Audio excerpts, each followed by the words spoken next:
ఇప్పుడు మీరు వచ్చారు సినిమాల్లోకి, అంటే మీ మధ్యలో ఆయనేమో రాజకీయాలు ఎంచుకున్నారు అనుకోండి. ఆకాష్కి మీకు అంటే బాబాయ్ అబ్బాయి మీ ఇద్దరి మధ్య ఉన్నటువంటి ఆ రిలేషన్షిప్ ఏం చెప్తారు? ఆకాష్ ఎలాంటి వాడు?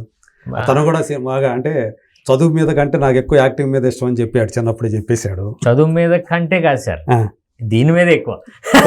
చదువు లేదు, అది అసలు చదువు లేదు లేదు.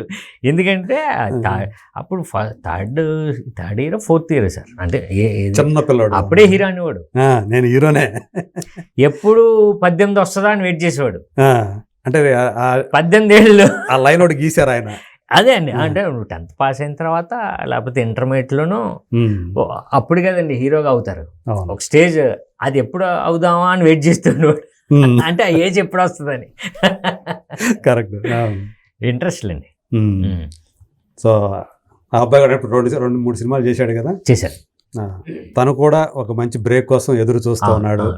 సో తండ్రి డైరెక్టరు, కొడుకు హీరో, తమ్ముడు హీరో. అంటే హీరోగానే ఉండిపోతాడా తమ్ముడు, లేకపోతే ఏమన్నా ఇప్పుడు నేనింత ఇలాంటి పాత్రలు ముందు కూడా చేసే అవకాశం ఉందా? చేస్తాం సార్, మంచిదే కదా సార్.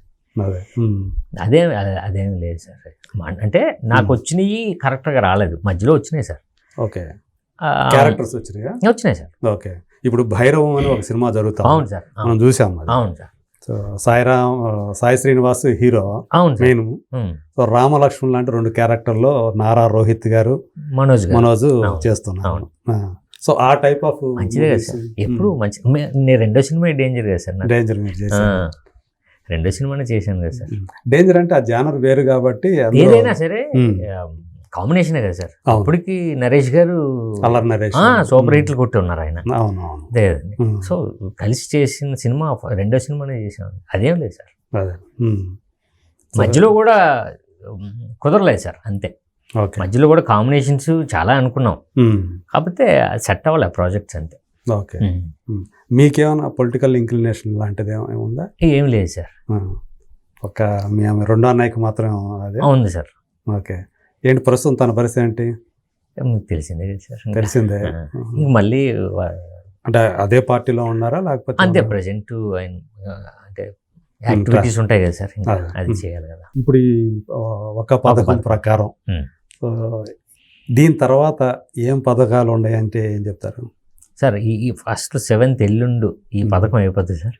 అది సక్సెస్ఫుల్గా అవుతుందని నా నమ్మకం సార్. ఇక అంటే దీని తర్వాత మీరు అన్నట్టు ఒక ప్లానింగ్కి పథకాలకి వెళ్ళచ్చు సార్. వెళ్ళచ్చు అంటే ఒకటి సార్, సక్సెస్ గ్యారంటీ అని నేను నమ్ముతున్నాను సార్. నన్ను చూసే కోణం అసిస్టెంట్ డైరెక్టర్లకు కానీ, కథలు రాసే వాళ్ళకి కానీ, ఓకే ఇలా కూడా మనం వెళ్ళొచ్చు, ఈయన మీద ఈ కథ కూడా రాయొచ్చు అన్నది నన్ను చూసే వ్యూ వేరే ఆలోచించవచ్చు అని అనిపిస్తుంది సార్. సో అంటే కమర్షియల్ సినిమాలు లేకపోతే ఎంటర్టైన్మెంటే కాకుండా ఈ జోనర్ కూడా ఇది చేస్తాడు. ఓకే, అంటే ఈ జోనర్ చెప్పాలంటే క్రైమ్ డ్రామా అని చెప్పాలా లేకపోతే ఏం చెప్పాలి? సస్పెన్స్ క్రైమ్ థ్రిల్లర్ అని చెప్పాలి. Crime thriller, suspense sir. అంటే ప్రధానంగా మీరు సముద్రకని గారు ఇంకేముండే పాత్ర? పటాస్లో హీరోయిన్ ఉన్నారు కదా, శృతి సోదేన్, ఆమె పోలీస్ ఆఫీసర్ అండి. ఓకే, హీరోయిన్ ఏమో లీడా, ఫిమేల్ లీడ్? ఆమె ఫిమేల్ లీడ్ ఏమో అషిమా నర్వాల్ అని ఓకే ఇక్కడ చేసిందండి. ఆషిమా నర్వాల్. ఓకే, ఆ అమ్మాయి సార్. సో ఈ క్యారెక్టర్స్ ఓకే ప్రధానంగా జరుగుతూ ఉంటుంది. సో 10,000 రూపాయలు సంపాదించుకునేటువంటి ఏదైతే మీరు అడుగుతున్నారో ఈ నలుగురిలోనే ఉంటారా లేకపోతే ఇంకా వేరే కూడా ఉంటుంది సార్? మీరు మీ నెంబర్ ఉంది సార్ నా దగ్గర, ఫోన్ చేసి చెప్తారా? అదే 7వ తేదీ మరి మమ్మల్ని ఎప్పుడు చూపిస్తున్నారు సినిమా? మరి నైట్ చూపిస్తున్నారా? ఏం లేదు సార్, అవకాశం లేదు, అది మేము చెప్పేసేస్తాం. ఇంటికి మేము నైట్ ఒక్కొక్కరి దగ్గర 10,000 పట్టుకెళ్ళాలండి. చాలా ఇబ్బంది అయిపోతుంది, చాలా డబ్బులు ప్రొడ్యూసర్కి చాలా కష్టమైపోతుంది సార్. అదే, సో ఇప్పుడు మీతో పాటు తండేలు సినిమా కూడా రిలీజ్ అవుతుంది. మీరు ఎక్కడో చెప్పినట్టు తండేలుతో పాటు మేము రావట్లేదు, తండేలు పక్కన మేము వస్తాం. అంతే సార్. అంతేనా? అంతే సార్. ఓకే, బిగ్ క్యాన్వాస్ కదా సార్.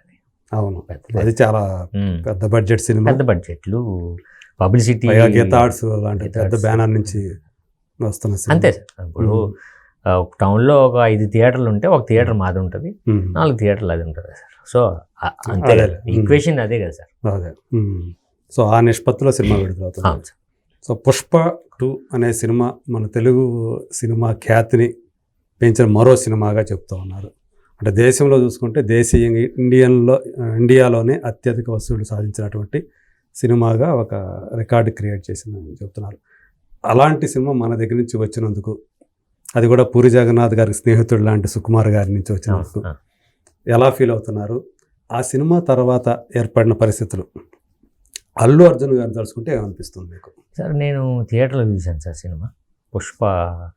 ఎప్పుడైతే ఆ జాతర సాంగ్ వచ్చిందో, ఫైట్ తర్వాత సాంగ్ ఆయన డాన్స్ చేస్తూ పర్ఫార్మెన్స్ ఉంది కదా, ఎక్స్ట్రీమ్ సార్. అసలు అదరగొట్టేశారు ఆయన. సో టోటల్గా సినిమా మెస్మరైజ్ సార్. అలాగా అంటే మనల్ని హోల్డ్ చేసింది సార్. అందులో ఈయన పర్ఫార్మెన్స్ పీక్ రేంజ్లో ఉంది సార్. నిజంగానే పుష్ప 2 మీరు అన్నట్టు అంటే అదొక కల్ట్ స్టేజ్ వెళ్ళిపోయింది, కమర్షియల్గా కూడా టాప్ ప్లేస్కి వెళ్ళిపోయింది. అంటే వాళ్ళు సక్సెస్ని సెలబ్రేట్ చేసుకోలేని పరిస్థితుల్లోకి వెళ్ళిపోయారు అనేది తలుచుకుంటే ఏమనిపిస్తుంది అని. అదే sir being a cinema person నాకేమనిపించింది అండి సార్, టోటల్గా అక్కడ ఆమె ఎవరైతే ఆ రోజు ఘటనలో ఎవరు కూడా ఆ సినిమాని నిజంగానే చేయలేదు సార్.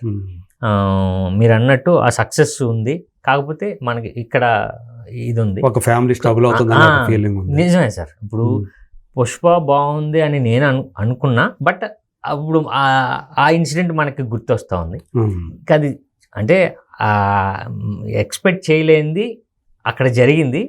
దానికి ఇంకా అదొక పాజ్ సార్. అంటే జరగకూడని ఒక విషయం జరిగింది. అవును, జరగకుండా ఉంటే బాగుండేది అనిపిస్తుంది ఎవరికి. ఎప్పుడు కదా సార్, ఇప్పుడు అంతే అది. కాకపోతే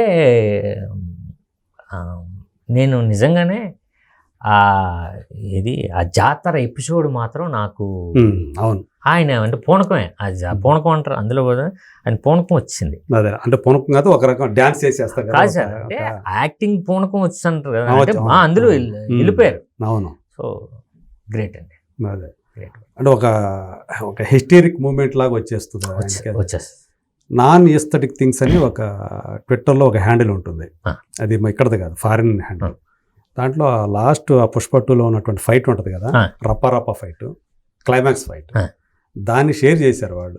ఇది ఇండియన్ సినిమాలోని ఒక యాక్షన్ సీన్ అని అక్కడ వాళ్ళు చేస్తే, నాకు తెలిసి ఇప్పుడు 2.5 million within no time 2.5 million views వచ్చేసినాయి దానికి. అంతమంది చూశారు.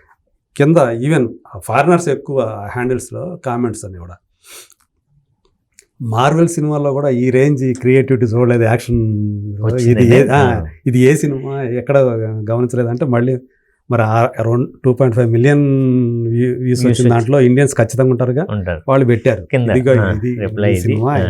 ఆ యాక్టర్ సౌత్ ఇండియన్ ఫిల్మ్ అని పెట్టారు. దాంతో ఇక అది నెట్ఫ్లిక్స్లో ఆల్రెడీ వచ్చింది కదా, ఇంకా మోర్ వ్యూస్ అనమాట దానికి. దానివల్ల వ్యూవర్షిప్ ఇంకా దీనివల్ల కూడా పెరుగుతుందని చెప్పేసి వస్తుంది. అంటే ఒక ఫారిన్ హ్యాండిల్స్ కూడా, ట్విట్టర్ హ్యాండిల్స్ కూడా ఈ సినిమాని ఆ ప్రైజ్ చేయటం అది చూస్తాం, అంతవరకు రీచ్ అయిపోయింది. అదే